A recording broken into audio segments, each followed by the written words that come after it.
Nepal's story with coins begins long, long ago.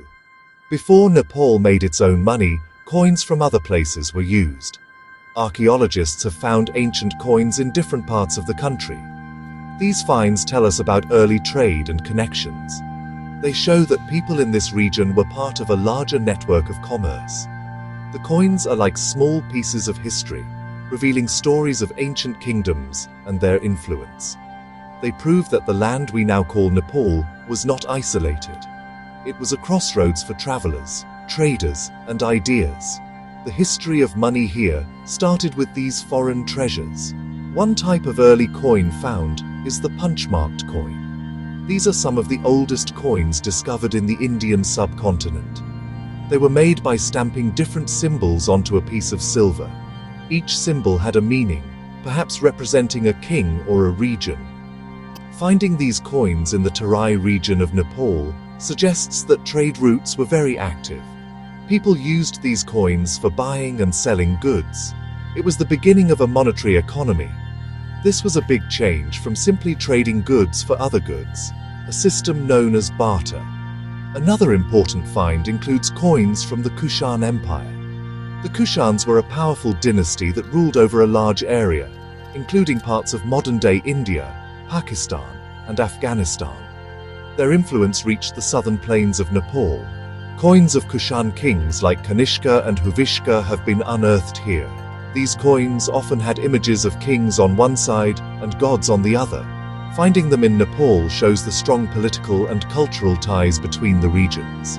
These coins were well made and widely accepted, making trade easier across long distances. These early coins were not just for trade, they were also symbols of power and authority. When a king issued a coin, it showed that he was in control. The designs on the coins often communicated important messages about the king's beliefs or achievements. For the people living in ancient Nepal, these foreign coins were their first experience with a standardized form of money. They laid the groundwork for Nepal to eventually create its own unique coinage. This journey from using foreign money to making local coins is a fascinating part of Nepal's rich history. The Licchavi dynasty was a very important period for Nepal, starting around the 4th century AD. During this time, Nepal's culture and art grew strong. The Licchavis were the first dynasty in Nepal to issue their own official coins in large numbers. This was a major step forward for the kingdom. It showed that the Licchavi rulers had enough power and resources to create their own monetary system. Instead of relying on foreign coins, they began to mint coins that represented their own kingdom. This helped to strengthen their identity and control over the economy. Most of the coins from the Licchavi period were made of copper. These copper coins were called Panna Purana or Panna Purana. They had beautiful designs on them. Often, one side showed a lion, which was a symbol of the Licchavi king's power and courage. The other side often had an image of a goddess, like Lakshmi, the goddess of wealth and prosperity. The coins also had inscriptions in a script called Brahmi. These inscriptions usually mentioned the name of the king who issued the coin, such as Manadeva. This made the coins a tool for spreading the king's fame. These copper coins were used for everyday transactions. People used them to buy food, clothes, and other necessary items in the market. Having a local currency made daily life much easier for the people. It created a more organized and stable economy within the kingdom. While silver coins were not yet common, the widespread use of Licchavi copper coins set an important precedent. It established the idea of a state-controlled currency. The quality and artistry of these coins show the high level of skill that existed in Nepal, even in ancient times. Even though the Licchavis mainly produced copper coins, their system was very advanced for its time. The coins had a standard weight and design, which made them trustworthy. The inscriptions helped people know which king was ruling. The use of religious and royal symbols connected the economy to the culture and politics of the kingdom. The Licchavi coinage system was a foundation upon which later dynasties would build. It was the first time a Nepali kingdom truly took control of its money, paving the way for the future development of silver and gold coins. For many centuries after the Lichavis, Nepal went through a period where coin production seemed to decline. But a very important event happened in the 16th century. The first silver coin ever minted within Nepal was issued. This did not happen in the main Kathmandu Valley, but in the small kingdom of Dolakha, to the east. The king who issued this historic coin was Indra Singh Deva. The year was 1545. This was a huge moment in the history of Nepali money. It marked the beginning of Nepal's journey with its own silver currency, a metal that was highly valued for trade. The coin issued by King Indra Singh Deva was a small silver piece. It weighed about 1.2 grams. On the coin there were inscriptions in the Ranjana script. These inscriptions mentioned the king's name and the date of issue. The creation of this coin was very significant. It showed that even a smaller kingdom like Dolakha had the ambition and the technical skill to mint its own silver money. This was a bold statement of sovereignty. It signaled that the kingdom was independent and capable of managing its own economic affairs, separate from the more powerful states in the Kathmandu Valley. Why did this matter so much?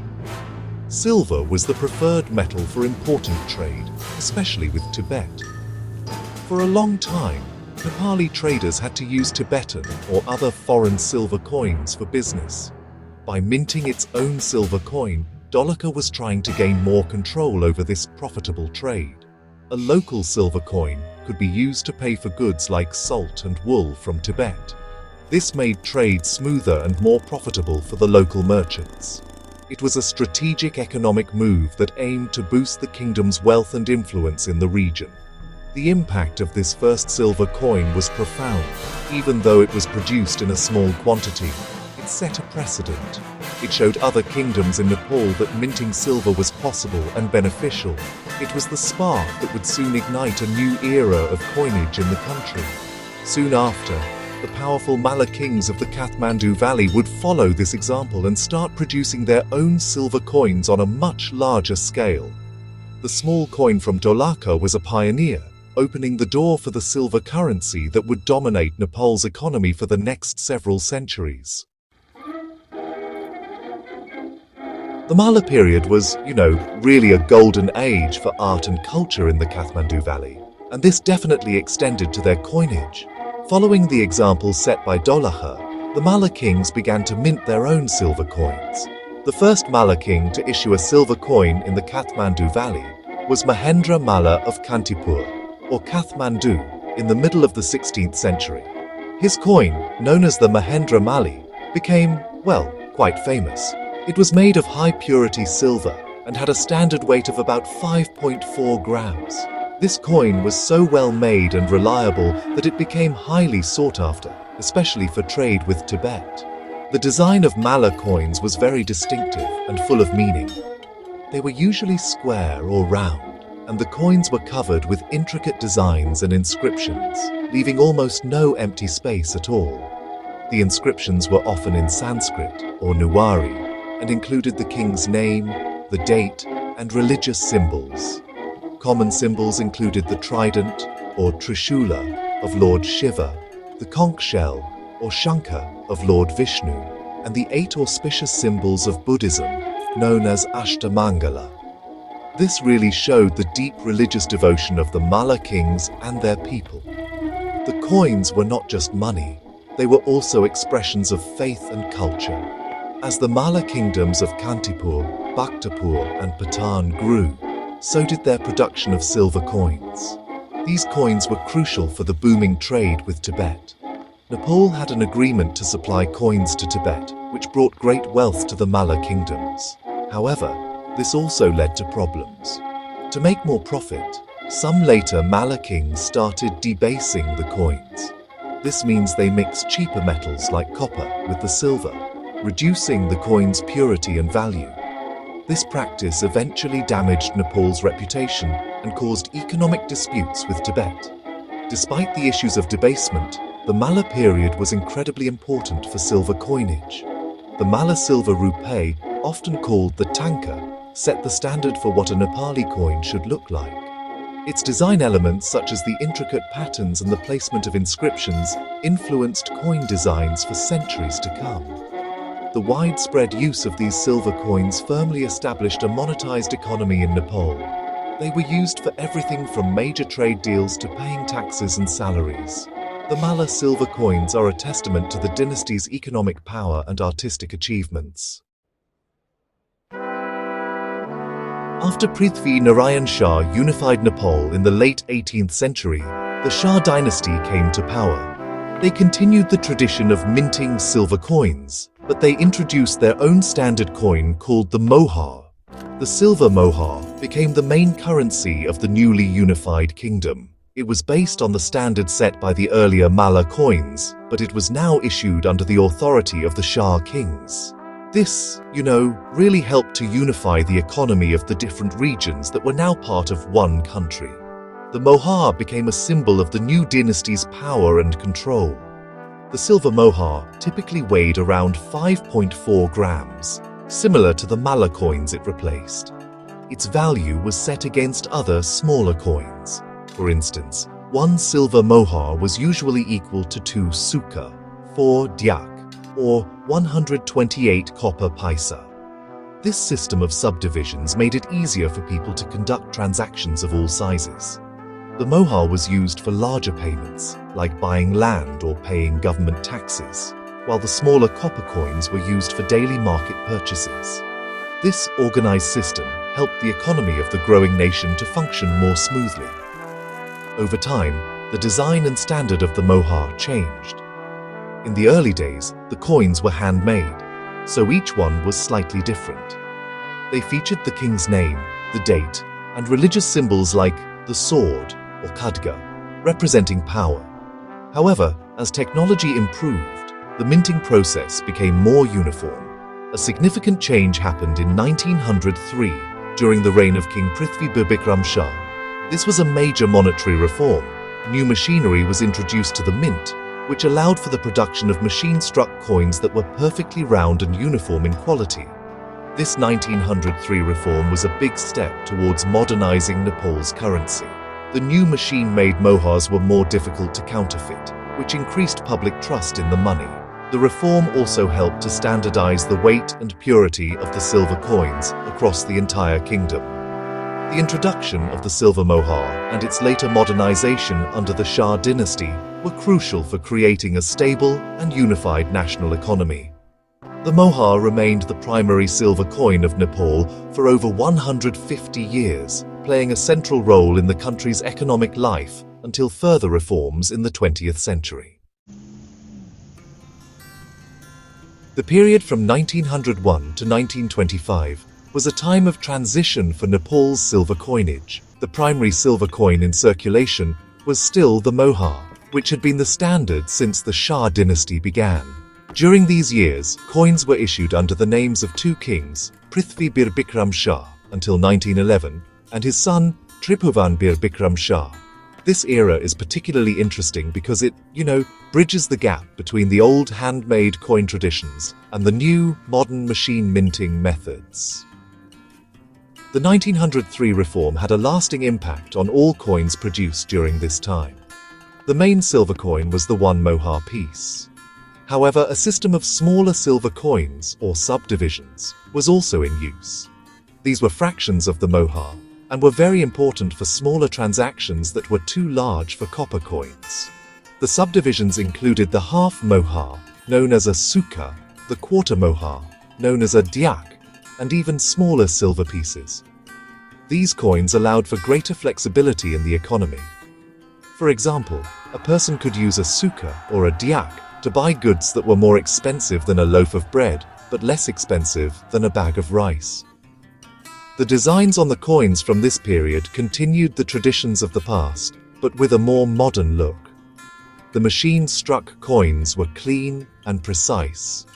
The central part of the coin usually had inscriptions in the Devanagari script, stating the king's name, the date in the Bikram Sambat calendar, and religious mantras like Shri Shri Shri Gorakhnath. A common design element was a circle of dots or floral patterns surrounding a central square containing the inscriptions. On the other side, you would often find symbols like the crossed kukuris, or daggers, inside a wreath, symbolizing the Gurkha spirit and national pride. This period was important because it was the last chapter for the classic silver mohar system. The world was changing, and the value of silver was fluctuating. The reliance on silver as the main standard for currency was becoming challenging. The coins minted between 1901 and 1925 represent the peak and the beginning of the end for this traditional system. They are a snapshot of Nepal's economy just before major reforms would eventually lead to the replacement of the silver mohar with the modern Nepali rupee. These coins are highly valued by collectors today for their history and beauty. Nepal's silver coins are much more than just old money. They are a vital part of the nation's identity. From an economic perspective, these coins tell a story of trade and development. The first silver coin from Dolakha and the Mahendra Mali of the Malla period were created to facilitate lucrative trade with Tibet. They fueled the economy and brought wealth to the kingdoms. The Shah dynasty's mohar unified the nation's economy. The history of these coins, including periods of debasement and reform, reflects the economic challenges and successes that Nepal faced over the centuries. They are a tangible record of Nepal's journey towards a modern economy. Culturally, the silver coins are miniature works of art that carry deep meaning. The designs on Malla and Shah coins are filled with religious and royal symbolism. The intricate patterns, the images of deities, the auspicious symbols, and the sacred mantras all reflect the strong spiritual beliefs of the Nepali people. Handing over a coin was not just a financial transaction, it was an exchange of a piece of cultural heritage. These coins helped to spread and reinforce religious and royal ideologies. They served as a daily reminder to the people of their king's power and their connection to the divine. For historians and numismatists, or coin collectors, Nepali silver coins are invaluable historical documents. Each coin provides specific information, such as the name of the ruling king, the year it was minted, and the location of the mint. By studying these coins, scholars can reconstruct timelines of dynasties, understand the extent of kingdoms, and trace economic trends. The complexity of Nepal's coinage, with its changing weights, purity levels, and multiple value systems, makes it a fascinating field of study. It reveals a complex history of political shifts, technological advancements, and monetary reforms that shaped the nation. In conclusion, the story of Nepal's silver coins is a journey through time. It starts with the first tentative minting in Dolakha, blossoms into an art form during the Malla dynasty, and becomes a tool of national unification under the Shahs. The coins of the 1901 to 1925 period represent the final evolution of this traditional system before it gave way to modern currency. From facilitating trade to expressing cultural identity, these silver pieces have played a crucial role in Nepal's history. They are a testament to the nation's resilience, artistry, and complex past, holding stories that continue to enrich our understanding of Nepal today.